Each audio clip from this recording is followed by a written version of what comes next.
Welcome back to the Sprinkles of Sped podcast with the TBLSEC coaches, or TBLSEC as we like to say. I'm Allison Brumley and I'm here with Ann Gleason. Caitlin Lee. and we are here to talk about why we are obsessed with paperwork. Yay. That's our best topic ever. What a way to start off some podcasts is talking about paperwork, everybody's favorite. Let me tell you what. Our purpose today, I like to set like an intention, is to give a little bit of background information on why you guys should care about paperwork as much as we do. Why is it there? Why do we keep bugging you? How does it impact our jobs? Absolutely. Because I feel like it's a big deal, but I don't know that anybody ever talked to me about the why. Yeah, same when I first started. Yeah. Agreed. In the district. But first, before we get to that super fun, let's check in. How's everybody doing today? Good. It's Friday. We're recording this on a Friday. Friday. We made it through like the first few days of school. Not a full week, but That feels like a big accomplishment. Mhm. It really does. It really does. Caitlin, share something positive from this week. can it be personal? Absolutely. My oldest started kindergarten and we were really excited about it. And kindergartner was ready for kindergarten. So And he loves it. Whenever he comes in and we see him, he just loves kindergarten. That's exciting. yeah, That is. It's fun to watch them go off to school. I know. I'm not like the sad parent. I'm excited. I mean, it is bittersweet, but You were the woo-hoo, not the boo-hoo. Yeah. What about you, Anne? What's something positive from this week? Oh, Kathy and Jana, our new MIS clerks, and I are working very hard to get things going. We've got caseloads. I think they're about ready to go and are finalized, but everybody check your caseloads, make sure we've got them right. Yeah, so we're just plugging along. We're checking things off our to-do list. I love it. So how about you? Let's see, something positive from this week. I actually got out in buildings and checking in with people, which that fills my bucket more than anything else, is getting out there and talking to people and seeing kids in the building. Saw my ESY kids. That was awesome. And your own oldest is in middle school. Yes. She likes it. Things are good. She loves it. Great. She's gonna love Great. all the changing of classrooms and all that good stuff. Yeah. Good. All right. Down to business. Down to business. Yay, compliant. So I just first want to acknowledge some elephants in the room, maybe. Not, nobody likes paperwork, and that includes us, Caitlin, right? Yeah. Okay. Yeah. Nobody likes paperwork. Nobody sits as a child and thinks, I'm going to become a teacher so I can do paperwork. Yay! Like, that was not my dream. no, it's nobody's childhood dream. We know that. We know that if you are working in education, if you are working in schools, it's because you like kids and you like learning and you like teaching, not because you want to be a data entry clerk or a word processor. That's not my experience. It might be somebody's dream job, but in my experience, that's not why people go into education. Right. Agreed. Yeah. So we also want to acknowledge how much time it takes to do the required paperwork for special education. It is a full-time job just to do paperwork. So we also acknowledge that there is a super steep learning curve with IEPs. There's no classes. I mean, undergraduate, graduate, I never had a class that said, this is how you write an IEP. There were some that were like, here's how you make a SMART goal. You have to have measurable, all that stuff, but not really a class that took you through that whole process from gathering your data to creating the whole thing and determining services. And I think too, even when you're doing your student teaching in special education, it's so chunked. Well, they don't put you in charge of writing IEPs. Right. But even the data collection and those things where you're helping your teacher, you don't really see the whole process start to finish. True. Yeah. And then the other thing too with paperwork, which I don't know, annoys me. I don't know if it annoys you guys, But it seems like every year there's something new or something different More. that we need to collect or whatever. Something more. So, yeah. Another thing we have to do. Yeah. It's never ending. Mm-hmm. And that kind of takes straight for like acknowledging how stressful this is. Yeah. It's, there, The balancing act. it really is. Well, and I remember being told this is a legal document. This, you can be sued. I remember Mhm. those like in your sped law class kind of things. Which can be scary too. Yeah. when You Yes. don't know what you're doing to begin with. And And your then name's you've on got this, oh my gosh, if I do it wrong, something legal could happen to me. I mean, that's a lot of pressure. Yeah. So that's definitely stress. Mhm. And there's a lot of rules, It's And again, not, they change, or there's a new court case and now there's something new that we have to change or add to it. And Yeah. it's not consistent, and You that's know, difficult. in the 20 something plus years that I've been writing IEPs, and I was thinking about this. So let's just say 20, although more. If you average caseload of, so maybe I wrote 20 IEPs a year. I'm being generous there. Sure. Wrote 20 IEPs a year for 20 years. That's hundreds of IEPs. Mhm, And how I wrote IEPs when I first started, mhm. where we used to handwrite our Yes, I PWNs. remember those days. Yes, absolutely. And then you had to turn it into the data clerk. And then I don't know about you, but I was working in the Wichita district at that time. And then it would take months before the data clerks even cleaned up the IEP and got it back to us. I know, It I was- don't recall ever getting anything back.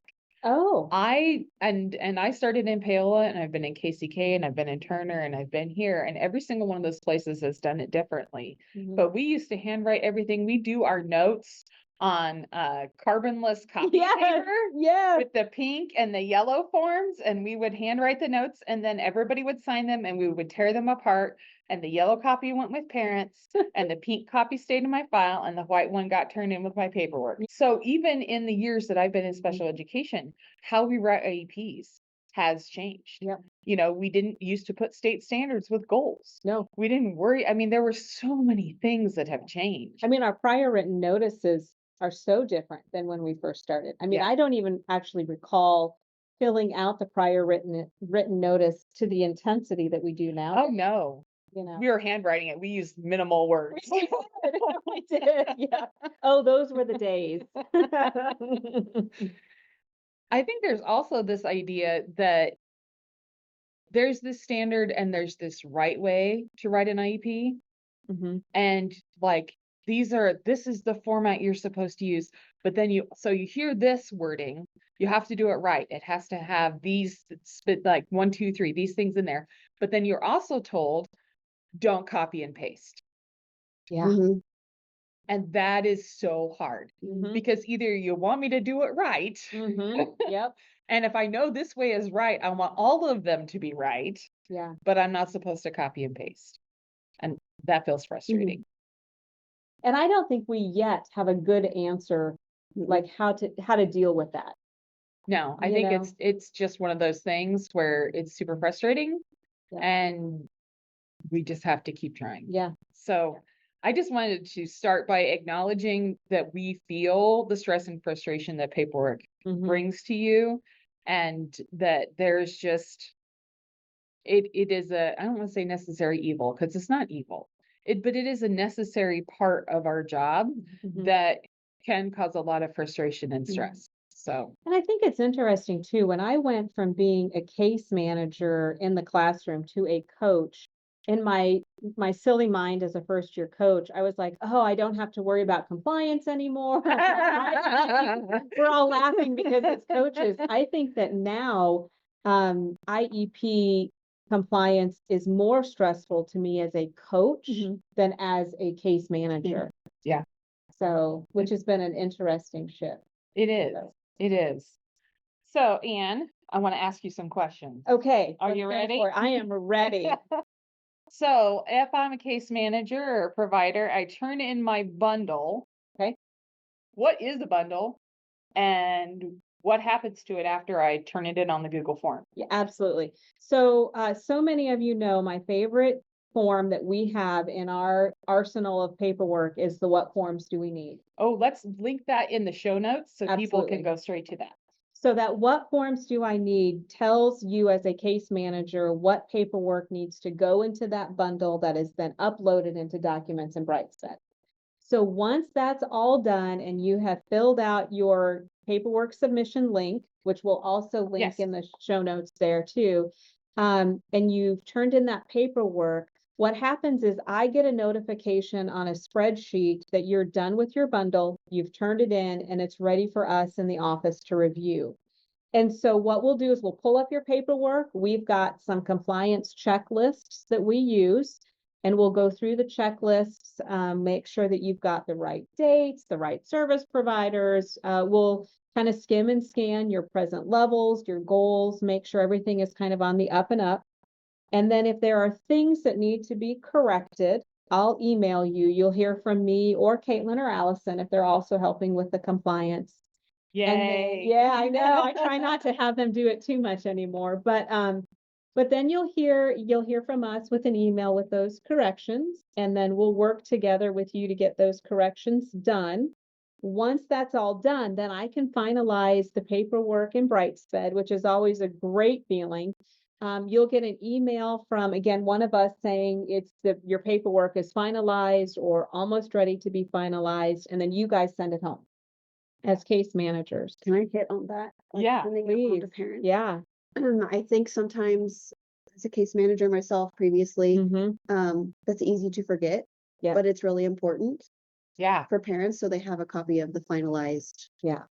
product. That to me is one of those things where if you don't do it, that could lead us down the road to some issues legally, because Yes. we are obligated to turn in or give our parents that final bundle. Yeah. And so that will kind of be a goal for us this year too. But yeah, so once our paperwork is finalized in Brightsped, it's not over. It's yet. not over.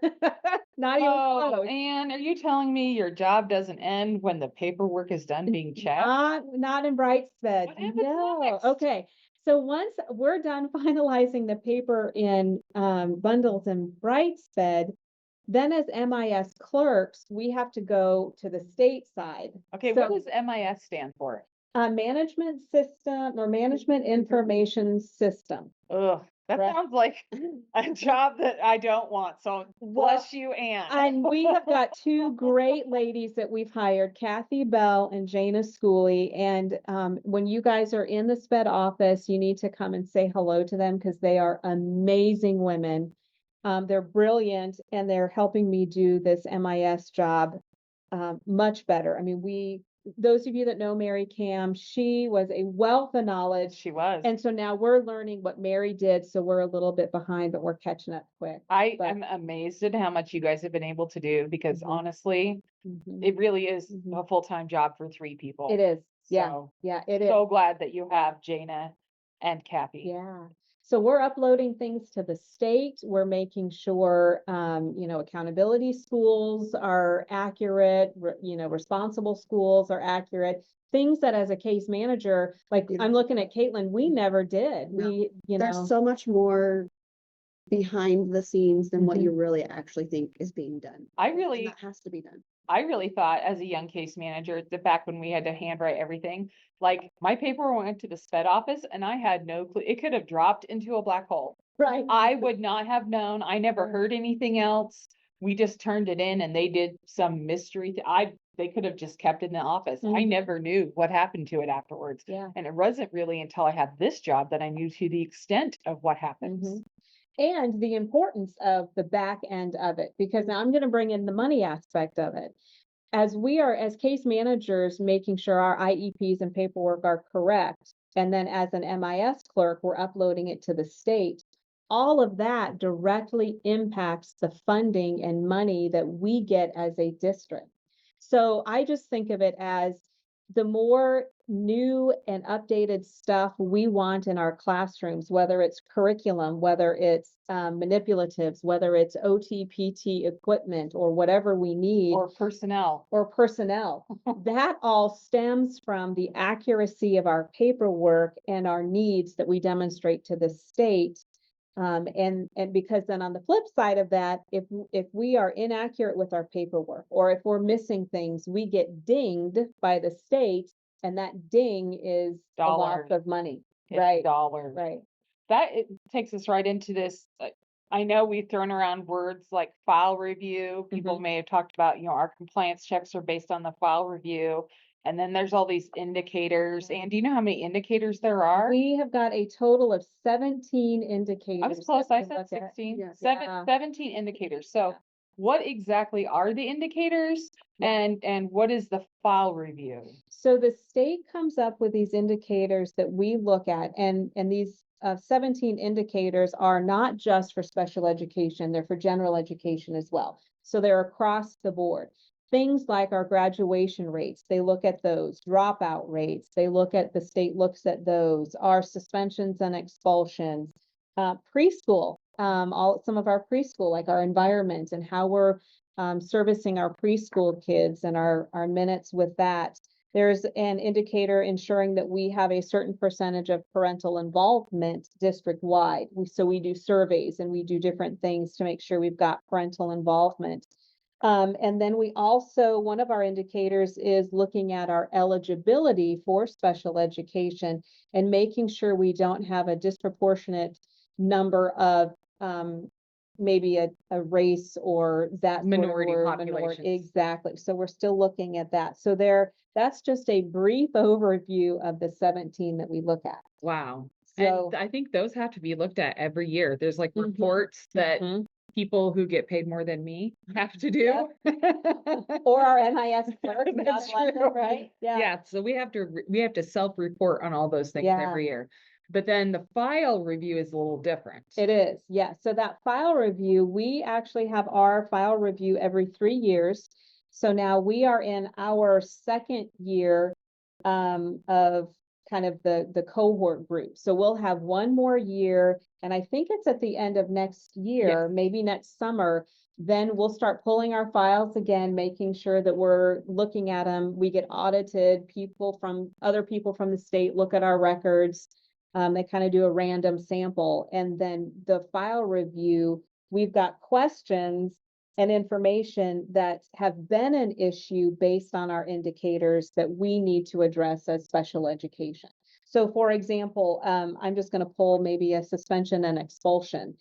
If our data for the suspension and expulsion, if those kiddos don't have the right service codes or the right minutes or something like that, then that's kind of part of the file review that we provide professional development to US case managers to make sure we're doing that appropriately and correctly. So then it all kind of trickles down to our case managers through professional development. Wow. Yeah, so it's big.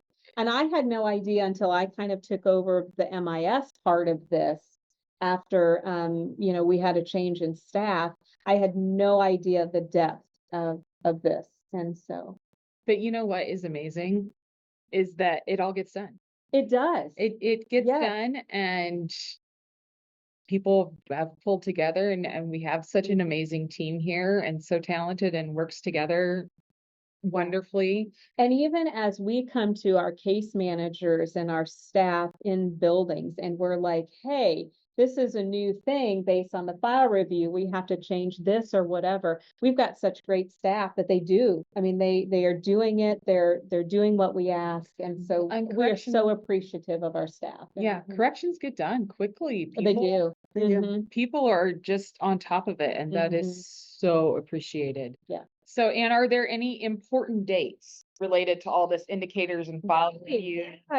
What dates do we need to know about? Great question. So you guys, those of you that are veteran teachers that have been in our district before have heard of December 1. We hammer that to no other. It's my favorite date. Yeah, that December 1 count is so important because that's the date when the state pulls our list of our SPED students and kind of looks at that, makes sure our numbers are correct, are accurate. We match, our Bright SPED matches what the state has. And that's really our big money funding time. There is so many dollars per student. Correct. So we have to have the right number of students because that says how many dollars we get. And if we say we have more kids than we actually have, we get more money than we actually are supposed to, that's when we get in trouble. That's a biggie. Yeah, that's a big trouble. And the opposite, though, is true. If we're missing kids, if we don't have all of our kids in both systems, then we could lose money because we don't have the right stuff. So December 1 is huge. Our blackout dates this year for December 1, remember, we want all of the annual IEPs between November 15th and December 10th moved up to prior to November 15th. So those kiddos, and the reason we do that again is so that we make sure those kind of bubble kids around December 1st are counted before December 1st, and we get the correct amount of money based on those kids. I also remember hearing that if you have kids in initial eval and it's possible to get them in before December 1, that's huge. Get them all in there, get those IEPs finished and signed for those initial evals, because that just adds to our number, which is a good thing. It does. Yeah.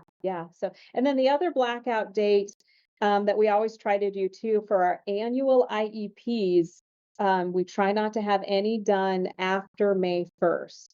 And from an MIS standpoint, it is so important that if you have any annual IEPs in May, that you get those moved up, because it's such a time crunch, and we've got a couple other due dates kind of right away after school gets out, that it is helpful to have all of that paperwork done, finalized, corrected, and finished for some of those summer dates. Well, nobody wants a phone call over summer that says, hey, your paperwork's not right, you need to come fix right. it. Exactly. So yeah, so it has been a learning curve, kind of taking over the MIS stuff. There's a lot to it, but it's not complicated in a way that there's nothing that we as a team or we as a district can't do. So, yeah, that's awesome. That's awesome. Okay, Caitlin, I'm going to pick on you. Okay. Because you have been in the classroom the most recently of the three of us. Yes. So I want your perspective thinking back, because for me to think back as a case manager, that's like 10 years. That's a long time ago. Your recollections are much fresher than mine. So putting your case manager hat on. Yes. Knowing paperwork's important, right? Yes. But that's not what we're hired to do. We're hired as teachers or speech pathologists or OTs or PTs. Like that's not hired to do paperwork.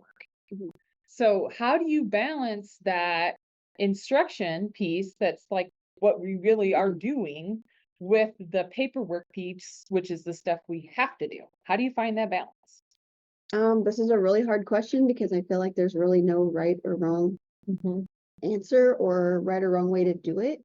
The wrong way is to not do the paperwork. I know. But the balancing part. So I would use a lot of my time, this may sound silly, but I would just, once I got to my plan time, which I know plan time is sacred, and some of us don't always get our full plan time because of certain situations. So again, it's a really hard balancing act. But if I had the time that day, I would make sure to give myself, like, okay, you're going to work on planning for instruction in this amount of minutes. And then the rest of the time, you're going to get that paperwork bundled, or you're going to send that paperwork through DocHub to get it signed. And so that's one way that I would do it. And then this is going to also maybe trigger some people, but there wasn't a day that I wouldn't not work on it, like at home. That's a lot of negatives there. Say that again. And I get it, because I have two really little kids. So it's those of you that have really little kids, it's hard to get anything done when you have a 2 and a 5-year-old running around at home. That is true.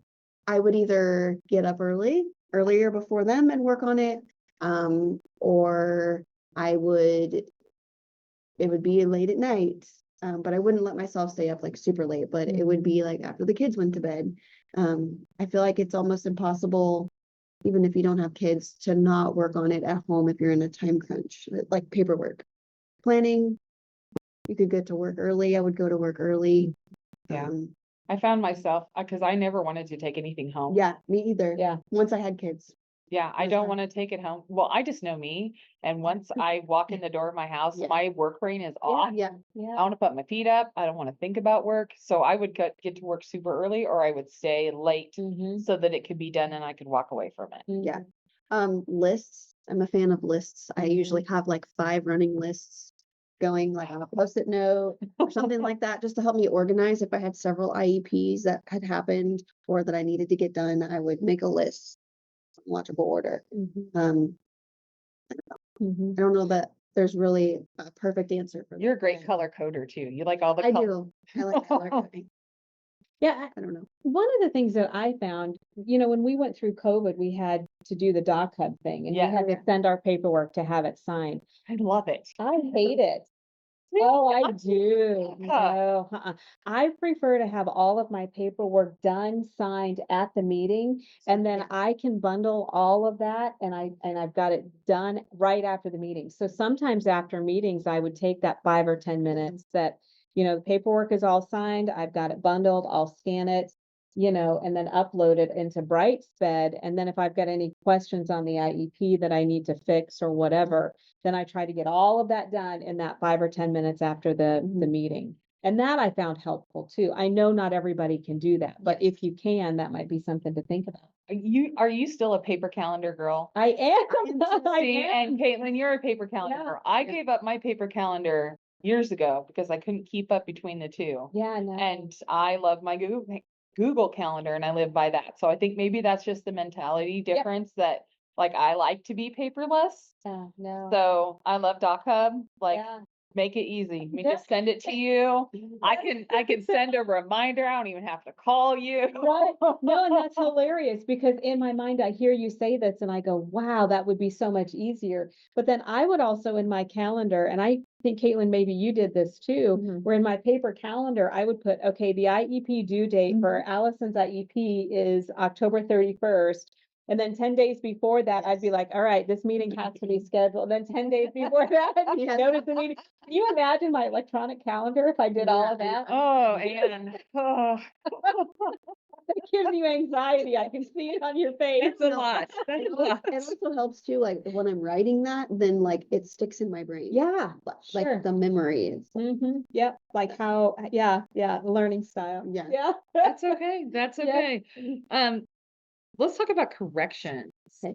When you get feedback, like for something on an IEP, is it hard to get corrections to do? What's your response to getting email? Hey, you forgot to have parents sign blah, blah, blah, or your service lines and your PWN don't match. No, I loved it because then I'm like, okay, I'm not going to forget that next time. Or I saw it as a challenge too. Like, okay, last time I had to fix this. My goal this time, it's like, when you're driving and you want to try to beat the GPS, you're like, you're going to get there at this time. I don't really actually do that because that's not safe. But- Sure, Caitlin. Wink, wink, nod, nod.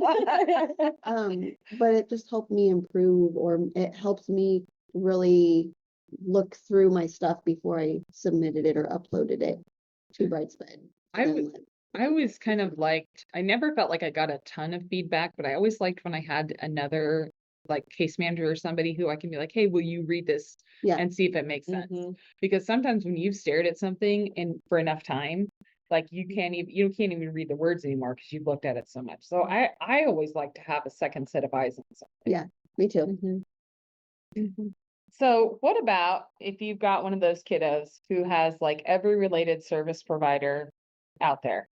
And we've all had those kids where you have the OT and the PT and the SLP and the adaptive PE and the rainbow of letters. Yes. All of the acronyms Yes. coming. How do you coordinate all the paperwork from the case manager point of view? Like that's a whole thing in itself. Something that I would do is I didn't necessarily delegate anything unless it was maybe a reeval. Like I would work with my school psych on that. Yeah. And because you have like 2 separate bundles, so you could make it 1-to-1. So I would just send out the service providers a little email that says, hey, I would like to get this done and uploaded by this date. If you could have your information in here by this date, that would be great. Sometimes I would maybe work with those people and I could maybe on the PWN, because I feel like one of the areas you have to wait for them to put their stuff in. I sometimes would go in and maybe I'd start typing something and then they go in and finish it. I don't know. I tried to just make it as the least amount of complicated as possible. Yeah. And I think ultimately as a case manager, it is your responsibility to make sure your prior written notice is done and Yeah. correct. And I loved when my related service providers would fill it out. That's awesome. Yes. But as a case manager, I always Yeah. check to make sure that it all matched and it made sense. Well, when the email comes for corrections, Yeah. When you hear from Yes. Ann and it's like, hey. that's who they're gonna your ask to service fix lines it. and PWN don't match. I'm also a little bit of a control freak. Oh, no, not you.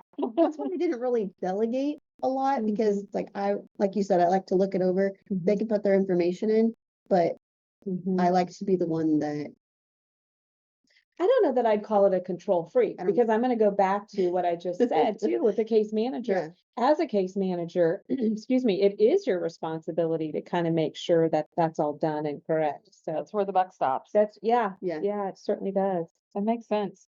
Is there anything that, like, if you could give brand new sped teacher, this is their first year, if you Yes. could give them a little piece of advice about paperwork, I'm putting you on the spot here. Is No. there anything you can think of? contact your sped coach.